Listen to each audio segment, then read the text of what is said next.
मसीह में मेरे प्रिय भाई बहनों, एक बार फिर से मैं यीशु मसीह नाज़री के नाम से आप सबका स्वागत करता हूँ। संध्याकालीन प्रार्थना के लिए हम अपने हाथों को उठाएंगे, दिन भर के लिए धन्यवाद करेंगे। सब बातों के लिए परमेश्वर पिता का वचन कहता है, बोझ से दबे लोगों परिश्रम करने वाले मेरे पास हो, मैं तुम्हें विश्राम दूंगा।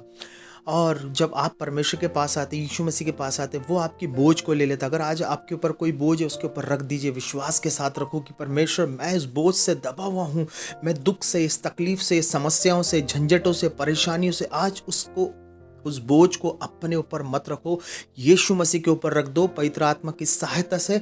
और पवित्र आत्मा से बोलो, पवित्र आत्मा मुझे अनुग्रह दीजिए इस बोझ को यीशु मसीह में रखने के लिए। मैं थक गया हूँ, मैं समझ में नहीं आता मैं क्या करूँ क्या नहीं करूँ। आज जिस विषय पे हम बातें करेंगे वो है, और उसके बाद हम प्रार्थना करेंगे, परीक्षाओं की घड़ी में जब हमको चैलेंजेस आते हैं, चुनौतियाँ आती है, बहुत सारी चुनौतियाँ आती है, हर किसी घड़ी में आती है। देखिए, परमेश्वर का वचन कहता है कि परमेश्वर हमें सामर्थ्य से बाहर परीक्षा में नहीं पड़ने देगा, वरन निकास भी करेगा। मेरे प्रियो, जब हम आत्मा में चल रहे हैं या शरीर में चल रहे हैं, हम कैसे मसीह हैं। अगर हम शरीर में चलने वाले मसीह हैं तो हमारे लिए तकलीफ है आत्मा में युद्ध लड़ना। जब चुनौतियां आएगी, चैलेंजेस आएंगे, हम उसका सामना शरीर में नहीं कर सकते हैं। बाइबल कहती है, अब हम शरीर के कर्जदार नहीं है कि शरीर के अनुसार दिन काटे, परंतु हम आत्मा में चलने वाले परमेश्वर के लोग हैं। आत्मा से देह की क्रिया को, देह की क्रिया मतलब जैसे अपोस्टल पॉल कहते हैं कि मैं अपने शरीर को मारता कूटता और वश में लाता हूं, ताकि औरों के सामने मैं प्रचार करते समय निकम्मा न ठहरूं। मेरे प्रिय, अगर आपके घर में झंझटें हैं, समस्या है, लड़ाई है, झगड़ा है, परेशानी है, और आप एक लौते हो सकते हो उस घर का, परमेश्वर ने आपको चुना, आपका उद्धार किया है, लेकिन आप नहीं समझ पा रहे हो। आप शब्दों से लड़के अपने घर वालों को समझाना चाहते हो, उनको बदलना चाहते हो। मेरे प्रियो, आपके शब्द सीमित है और परमेश्वर के शब्द असीमित है। परमेश्वर अनंत काल का परमेश्वर है, इसलिए ना बल से ना शक्ति से, वो कहता मैं अपनी आत्मा के द्वारा। शरीर के शब्दों से आपका परिवार नहीं बदलेगा। आप अपनी अंदर की कमजोरियों को बदलना शुरू करो, परमेश्वर आपके जीवन में काम करेगा। परमेश्वर से बोले, पवित्र आत्मा मुझे ग्रेस दे। हो सकता है आपकी जो चुनौती हो वो आपकी जो कमजोरी होती हो, आपकी चुनौती ही आपकी कमजोरियां हैं और जिसे आप हल नहीं कर पा रहे हो।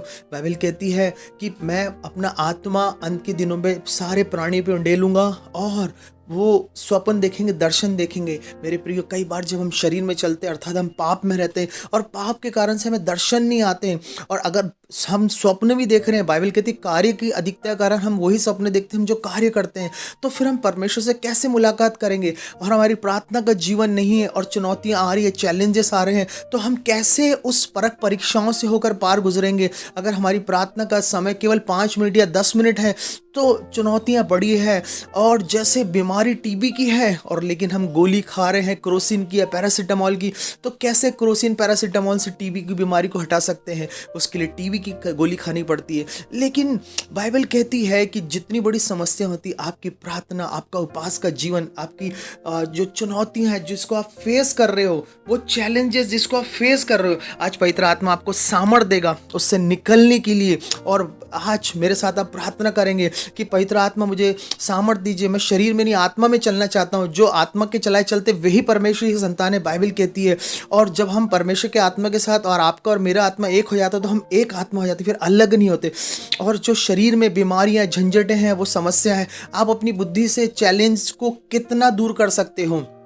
वो बार बार आएगी, बार बार परेशानी आएगी, लेकिन जब आप आत्मा में चलोगे वो परेशानी जाएगी। इसलिए हर एक अपने चैलेंजेस को दूर करने के लिए चेतावनियों को मांगे, परमेश्वर से काउंसलिंग को मांगे, बुद्धि को मांगे। जो उसने कल्पना की, हानि की, लाभ की, उस कल्पना को मांगे, परमेश्वर मुझे आपकी योजना दीजिए, आपकी कल्पना दीजिए, उसमें मैं चलना चाहता हूँ। आइए हम प्रार्थना करेंगे। हर एक जितनी आपके सामने चैलेंजेस आ रहे हैं उसे हम फायर से आउट करेंगे, आउट करेंगे, आउट करेंगे, आउट करेंगे। होली गोस्ट फायर डांट के निकालेंगे। आपकी कमजोरी हो सकता है गुस्सा हो सकता वो बार बात में बुरा मानना हो, छोटी छोटी बात में बुरा मानना, आप एक दूसरे को सह नहीं पाते, एक ही घर में रहते सह नहीं पाते। फायर से वो सारी बुराइयां, बाइबल कहती प्रेम बुरा बातों का बुरा नहीं मानता, 1 कुरिन्थियों 13वें अध्याय में लिखा है।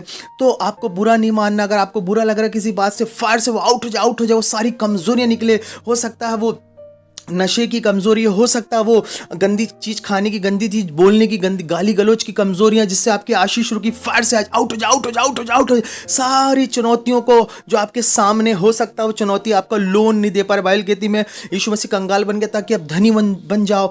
और आप अपने वचन को इस्तेमाल करो, यीशु मसीह आपको सामर्थ देगा। जो धन ये होता है उसमें दुख का मिलाप नहीं होता। जो धन हो सकता है आप लालच गलत कामों से कमा रहे हो, वो आपकी बीमारियों में लग रहा, कोर्ट कचहरियों में लग रहा, आज परमेश्वर का आत्मा आपको सामर्थ देगा।